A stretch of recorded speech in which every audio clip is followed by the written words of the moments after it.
오늘 우리에게 주시는 하나님의 말씀입니다. 성경은 우리가 믿음으로 구원을 받는다고 말씀을 합니다. 즉 구원은 우리가 무엇을 하느냐 마냐에 달려있는 것이 아니라 예수께서 우리의 죄를 위해서 죽으시고 부활하셨다라는 것을 믿는 여부에 달려있다라는 것이죠. 그 자체로 참으로 놀랍고 감사한 일입니다. 내가 해서 구원받는 게 아니라 주님이 이루어주셨기 때문에 그걸 믿음으로 구원받는 것입니다.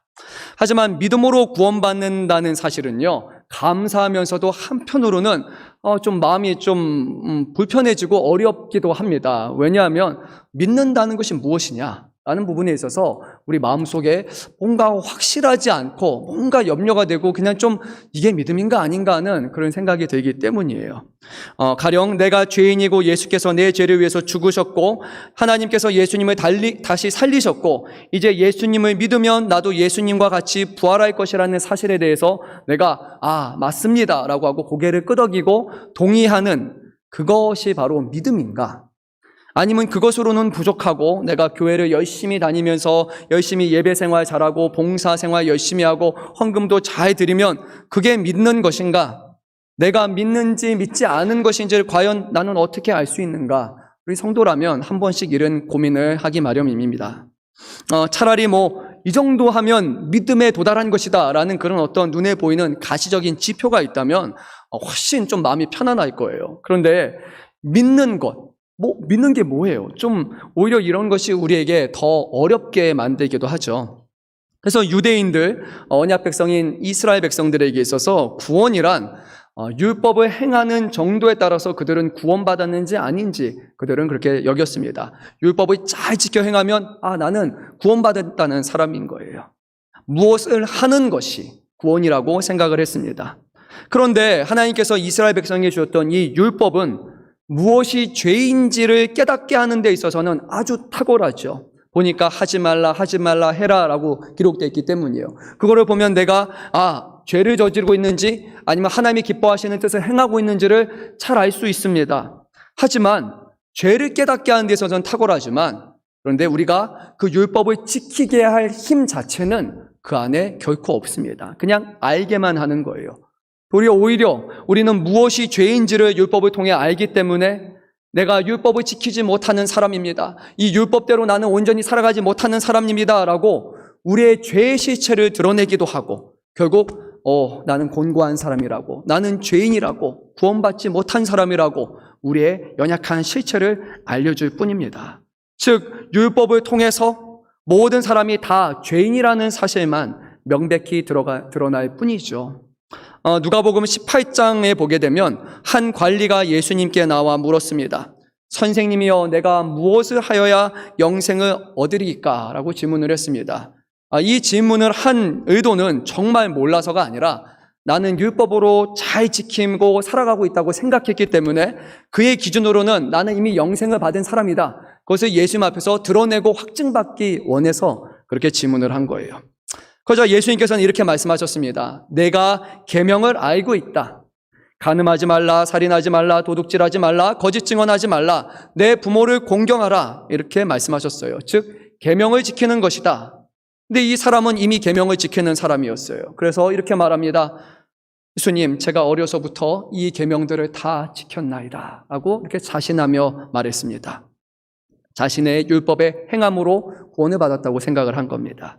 하지만 예수님께서는 이 사람에게 여전히 한 가지 부족한 게 있다라고 말씀하셨어요. 그러면서 너의 가진 모든 것을 다 팔아서 가난한 사람들에게 나눠줘라 라고 말씀하셨습니다. 결국 이 관리는 예수님의 말씀에 순종하지 못했습니다. 이 사람은 부자이기 때문에 가진 것이 너무나 많기 때문에 그 말씀대로 팔아서 나눠주지 못했고 결국 자기가 자신하던 율법의 행위로 인해서 그는 구원을 얻지 못하게 됩니다. 율법은 깨닫게 하는 데 있어서는 탁월하지만 구원에 이르게는 할 수 없습니다. 예수님이 왜 이런 답변을 하셨는가? 예수님의 말씀의 요점은 다음과 같습니다. 예수님이 말씀하신 그 모든 계명들은 다 이웃을 사랑하는 것과 관련된 계명이었습니다. 이웃을 사랑하라라는 계명이에요. 근데 이 관리는 자신의 기준에서는 이 율법들을 잘 지키고 있는 거예요. 나는 사랑하면서 하고 있습니다 하고 대답을 했어요. 하지만 예수님께서는 율법을 제정하신 하나님의 기준으로 볼 때는 아니라는 거예요. 정말로 이웃을 사랑한다면 내 가족이나 너에게 도움을 줄 사람들, 너희 친구나 이웃에게만 너희가 좋은 것을 행하는 것이 아니라 너와 아무런 상관이 없고 아무런 도움이 되지 않는 그 가난한 사람들에게 재산을 팔아주는 것, 그것이 바로 하나님이 말씀하시는 사랑의 기준이라는 것이에요. 결국 이 관리는 율법의 기준에 부응하지 못했기 때문에 자신이 영생을 얻을 수 없는 사람이라는 것을 깨닫게 됩니다. 로마서 7장 10절에 사도 바울의 고백과 같이 생명에 이르게 할 그 계명이 도리어 사망에 이르게 하는 것이 되고 말았습니다. 그 누구도 하나님의 율법을 온전히 지킬 수 없기 때문이죠. 그러면 율법과 계명 또는 우리 믿는 사람들에게 있어서 하나님의 말씀은 우리 지키지 않아도 상관이 없는 겁니까? 어차피 이거를 지켜서 구원을 받는 것이 아니라 믿음으로 구원을 받는다면 우리는 그냥 예수를 믿기만 하면 되는 것입니까? 라고 그렇게 생각하는 사람들도 있을 것입니다. 하지만 그렇지 않습니다. 오히려 성경은 이렇게 말합니다. 믿음으로 구원을 받은 사람은 그 안에 성령이 함께 하시기 때문에 그 안에 계시는 성령으로 말미암아 오히려 하나님의 말씀에 기쁨으로 순종한다고 그렇게 말씀을 합니다. 우리 한번 본문에 로마서 8장 1절 2절 말씀을 자막 보면서 함께 한 목소리로 읽도록 하겠습니다. 그러므로 이제 그리스도 예수 안에 있는 자에게는 결코 정죄함이 없나니 이는 그리스도 예수 안에 있는 생명의 성령의 법이 죄와 사망의 법에서 너를 해방하였음이라. 아멘. 구원은 예수께서 십자가 위에서 행하신 일들을 믿는 그 믿음 안에서 우리에게 약속으로 주어집니다. 또한 믿음 안에 거하는 사람 안에는 예수 그리스도의 영이신 성령께서 함께 하시기 때문에 구원을 받기 위해 우리가 율법을 지키고 말씀을 지키는 것이 아니라 그 안에 계시는 성령께서 영의 일, 곧 우리 안에서 성령의 일, 생명의 일, 거룩한 일들을 생각하게 하시고 그로 인해서 우리가 하나님의 말씀에 적극적으로 순종하도록 이끌어 가십니다. 그래서 성령이 함께 하시는 사람은 육신에 패배하여 육신의 뜻대로 살아있지 않고 도리어 우리가 성령 안에 거하면서 우리의 육신의 정욕이 이끄는 그런 육신의 행실들을 싸워서 또 그것을 죽이며 살아간다고 사도 바울은 로마서 8장 12절 13절에 걸쳐서 이것을 전했습니다. 사랑하는 성도 여러분, 우리는 구원을 받기 위해서 하나님의 말씀에 순종하며 지켜 살아가는 것이 결코 아닙니다. 예수 그리스도 안에서 이미 구원을 받은 자로서 그 안에 성령이 함께 하신다는 그 거룩한 증거가 우리가 적극적으로 하나님의 말씀에 따라 사는 것입니다. 그렇다면 우리가 하나님의 말씀을 알려고 하지 않고 또 하나님의 말씀에 순종하며 살려 하지 않는 것, 과연 이것이 우리에게 뜻하는 바가 무엇입니까? 그것은 우리 안에 성령이 계시지 않다라는 것입니다. 우리 안에 성령이 계시지 않다는 것은 결국 우리가 아직 구원을 받지 않았다라는 명확한 증거입니다. 왜냐하면 하나님의 영이신 성령께서 우리 안에 계신다면 성령은 거룩한 영이시기 때문에 우리 안에서 반드시 선한 일들을, 생명의 일을, 하나님과 세상과 화평하는 그 일을 이루어 가시기 때문입니다. 성령은 우리 안에 조용히 무능력하게 계시는 분이 아니라 우리의 양심을 두들기시며 우리로 하여금 하나님의 말씀에 귀 기울여 듣게 하시며 그 말씀에 비추어 우리의 죄악된 현실을 주 앞에 회개하게 하시며 더 나아가 하나님의 거룩한 일들을 바라보며 그것에 순종하게 하시기 때문입니다. 내가 구원받았다는 확신이 나를 구원하게 하는 것이 아닙니다.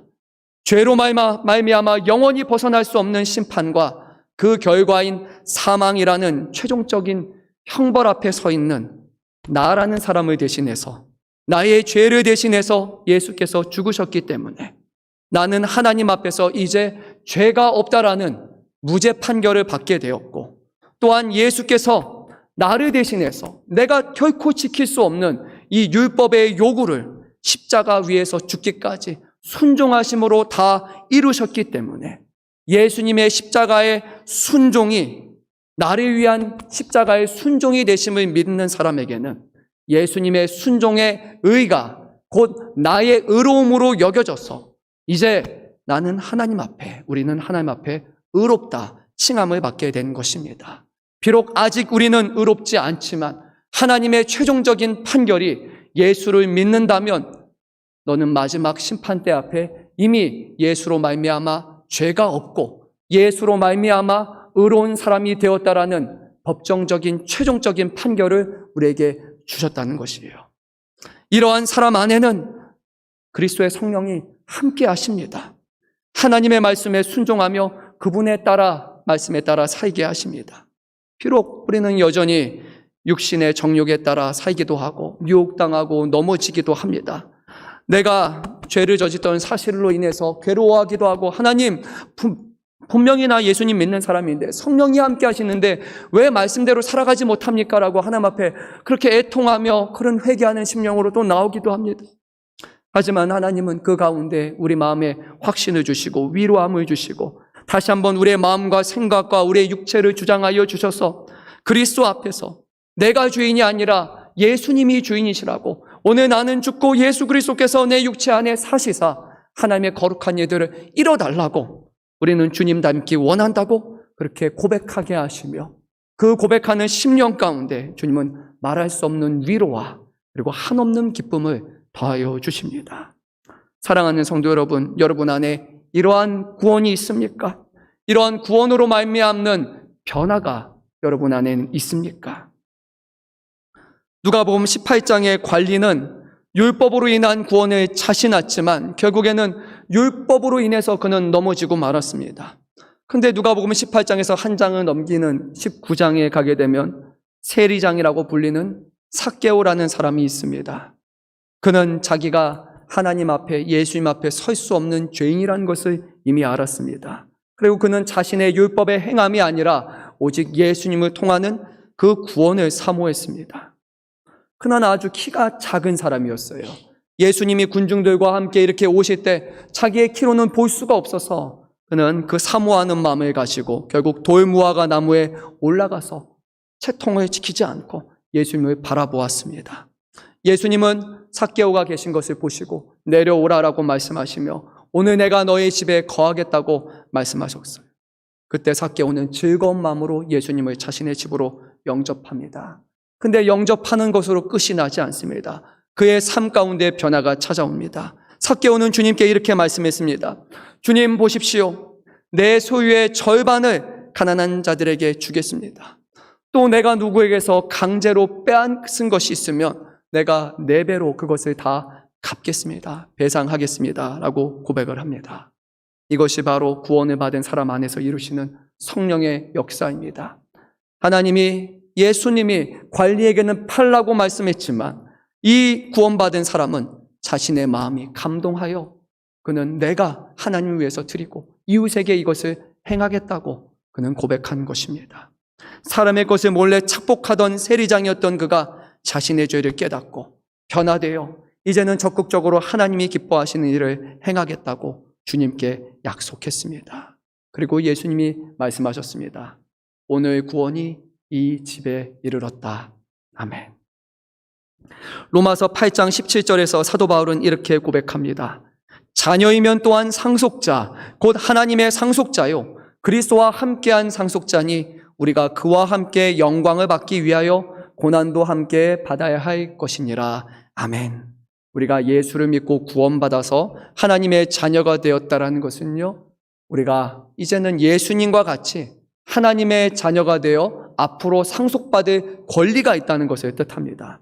그럼 우리가 상속받을 권리는 무엇입니까? 예수님이 죽으시고 부활하시고 하늘에 승천하셔서 하나님의 보좌 우편에 앉아 계시고 그곳에서 하나님의 영광 가운데 거하시는 것처럼 우리는 지금 이해할 수 없지만 우리 예수 안에서 거듭난 사람들은 성령 안에서 다시 한번 중생한 우리들은 이 땅이 끝이 아니라 다시 부활하고 승천하여서 주님과 함께 하나님을 아버지로 섬기고 그곳에서 우리는 온전한 영광 가운데 거하는 것입니다.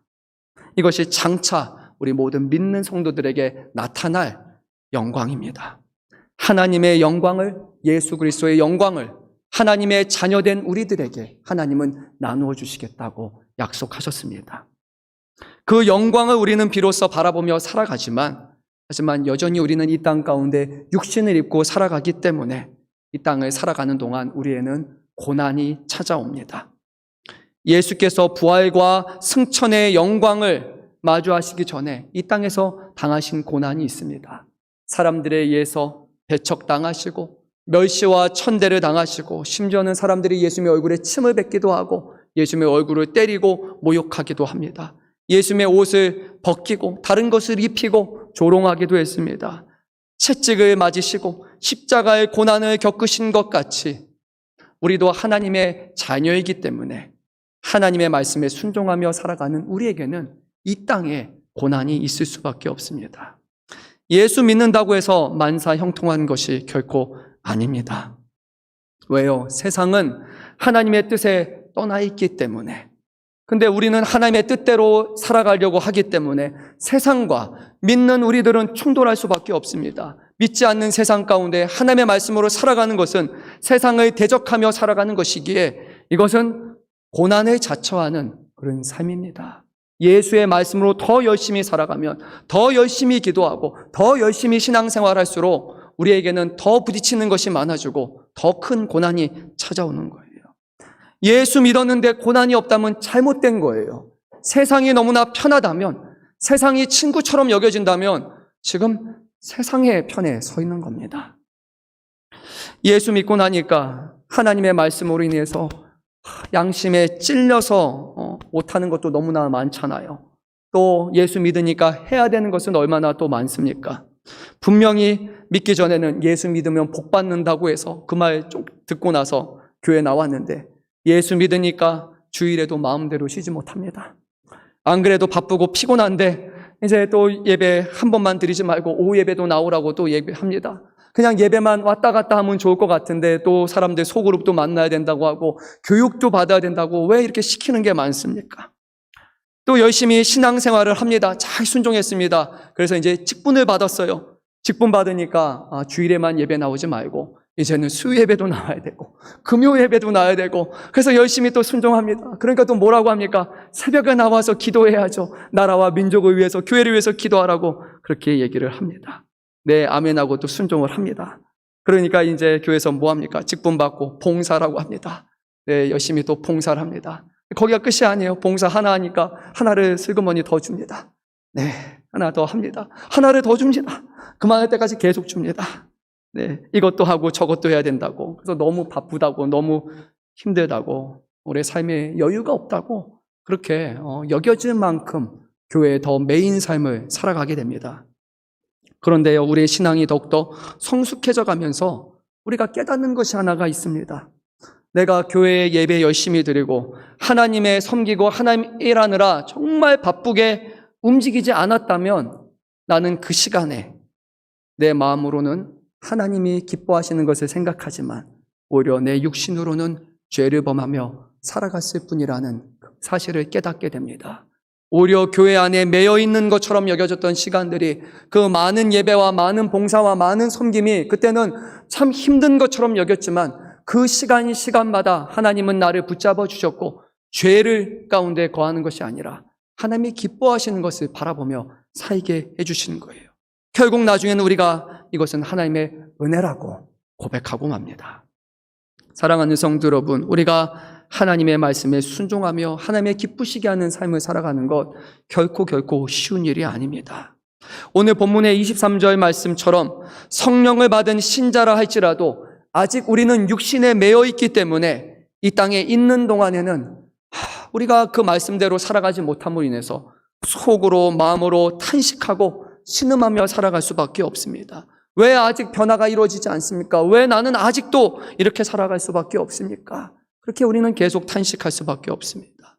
비로소 마지막의 때에야 우리가 예수님과 같이 변화되어 부활하여 승천하고 나서야 우리는 이런 곤고함에서 이런 비탄함에서 이제는 해방되어 하나님의 영광에 이를 수 있습니다. 하지만 그렇다고 해서 오늘 우리가 낙심해서는 안 됩니다.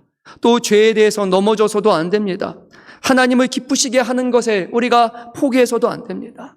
나는 원래 이런 사람이라고, 그냥 나는 원래 이렇게 살아가겠다고, 내 하고 싶은 거 사겠다고 그렇게 말하며 내 자신의 소유권을 주장해서도 안 됩니다. 왜냐하면 우리 예수께서 우리를 위해서 죽으셨고 그분이 다시 살아나심으로 말미암아 우리의 생명의 소유권을 우리 주님이 지고 계시기 때문이에요.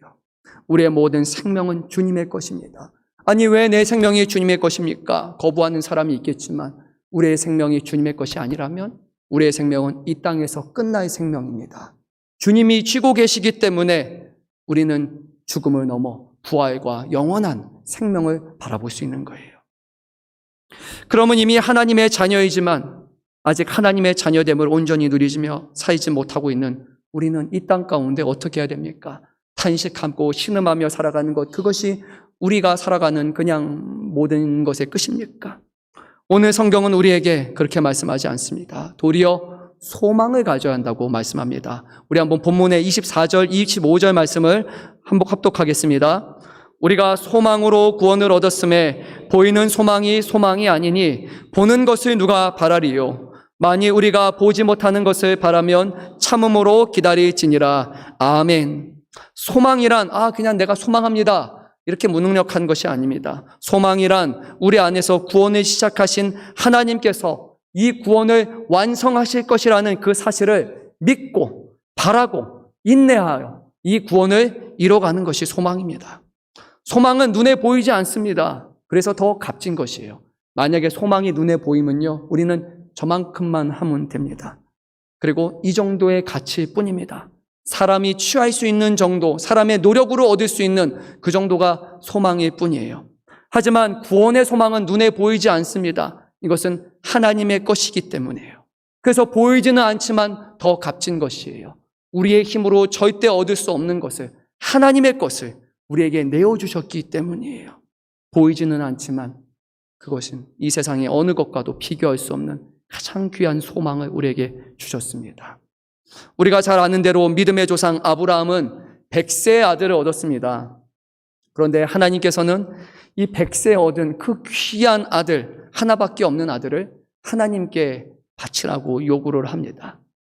여러분이라면 어떻겠습니까? 100세에 낳은 아들, 물론 100세까지 사는 것도 기적이고 100세의 아들을 낳는다면 우리 현대의학으로는 불가능한 일이겠지만, 그런데 아브라함은 100세의 아들을 낳았고 전혀 고민하지 않고 그 다음날 아침에 일어나서 아들을 데리고 하나님이 원하시는 곳으로 갑니다. 하나님께 그 아들을 바치려 했습니다. 아브라함이 어떻게 이런 일을 할 수 있었습니까? 그 이유는 그에게 소망이 있었기 때문입니다. 사도 바울은 로마서 4장 17절, 18절에서 아브라함의 소망에 대해서 다음과 같이 설명을 합니다.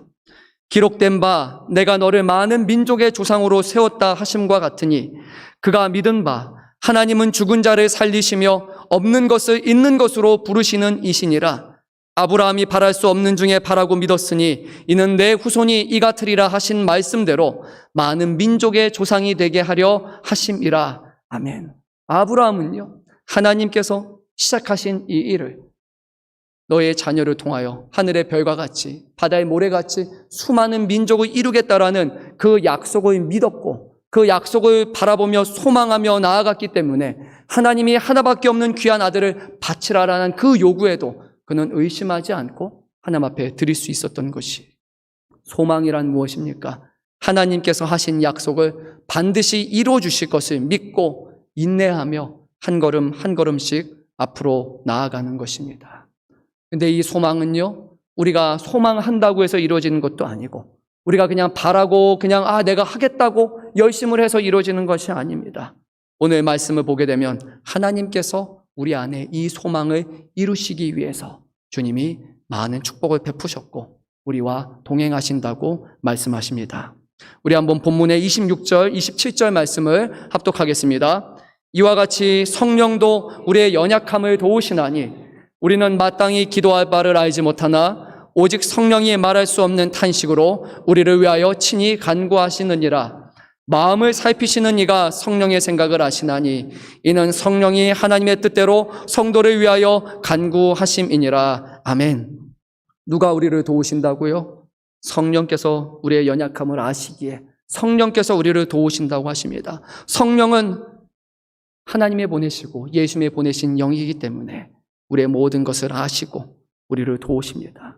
우리는 연약하기 때문에 내가 어떻게 이 소망을 붙들고 살아야 됩니까? 어떻게 해야 됩니까? 또 우리가 주 앞에 기도할 때, 또 소망이 흔들릴 때 성령을 통하여 우리를 도우사 우리가 무엇을 놓고 기도해야 될지, 우리가 그 상황 가운데 어떻게 하나님을 바라보며 살아야 될지 우리 안에 계신 성령께서 깨닫게 하시고 기도하게 하십니다. 또한 하나님께서는 성령뿐만이 아니라 우리에게 주어진 이 환경을 통하여서도 우리의 소망이 자라나게 하십니다. 우리 28절 말씀 읽습니다. 우리가 알거니와 하나님을 사랑하는 자 곧 그의 뜻대로 부르심을 입은 자들에게는 모든 것이 합력하여 선을 이루느니라. 아멘.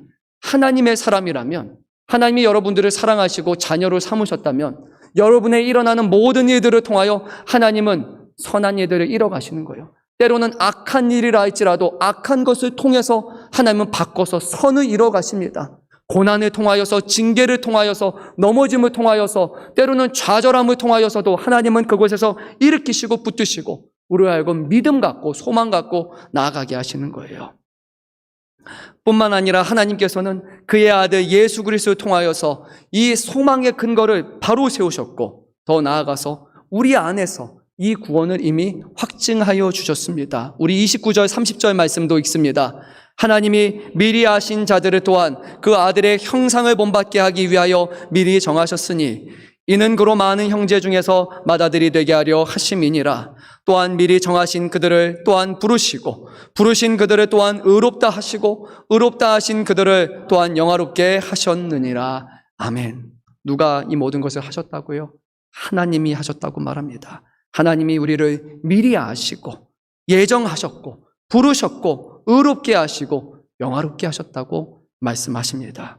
하나님이 저와 여러분을 미리 아셔서 우리가 예수님의 형상을 닮는 자가 되도록 예정하셨으며, 하나님이 또한 우리를 부르셨는데 하나님의 부르심은 유효한 부르심, 우리를 부르시는 그곳에서 반드시 우리의 삶을 변화시켜줘서 하나님의 자녀되게 하시는 그런 부르심이고, 실수가 없으시고 실패가 없으신 부르심이시기 때문에 오늘 주님이 우리를 부르셨다면 우리는 이미 구원을 받은 자로, 그리고 그 구원을 바라보며 소망하며 살아갈 수 있는 자가 된 것이에요. 하나님이 우리를 부르셔서 우리로 하여금 죄를 깨닫게 하십니다. 또한 죄를 깨닫고 구하는 자에게, 회개하는 자에게 용서함을 베풀어 주십니다. 용서함 받은 자에게 이제는 예수님을 통해서 의롭다고 칭하시며 또한 우리를 영화롭게 하셨습니다. 영화가 무엇입니까? 모든 성도들의 모든 일의 완성이 영화입니다. 거룩함입니다. 우리가 하나님의 아들이신 예수 그리스도의 형상처럼 변화되는 것입니다.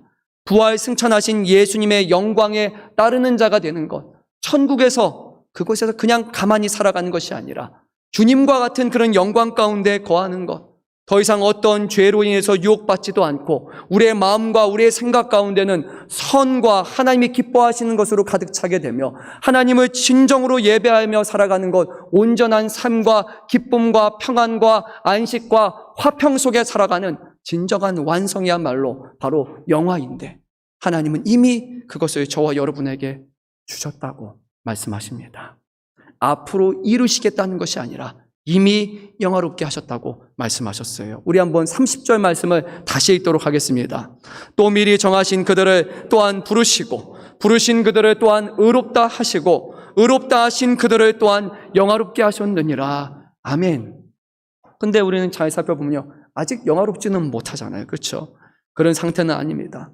아직도 실수하고 죄를 저지르기도 합니다. 그런데 하나님의 최종적인 판결, 하나님이 앞으로 우리의 운명, 우리의 인생을 어떻게 이끌어 가실까? 하나님은 이미 저와 여러분의 인생의 결말을 정해 놓으셨어요.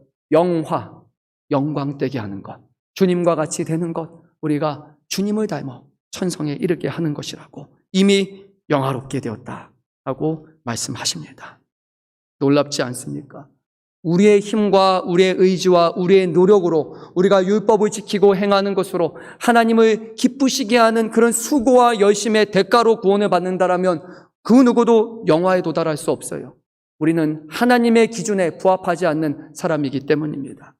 하지만 하나님께서 오늘 날마다 우리가 짓는 모든 죄의 값을 이미 예수 그리스도께 다 물으셨고, 우리가 죄를 짓는다 할지라도 주님은 우리를 바라보면서 죄가 없다라고 말씀하십니다.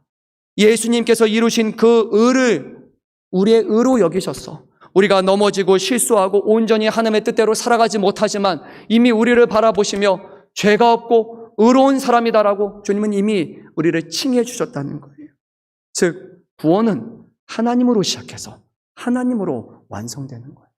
그렇기 때문에 우리는 결코 실패하지 않으며 우리는 그 하나님을 바라보며 살아갈 수 있는 것입니다. 이 땅에 자력으로 스스로 구원할 수 있는 사람이 어디 있습니까?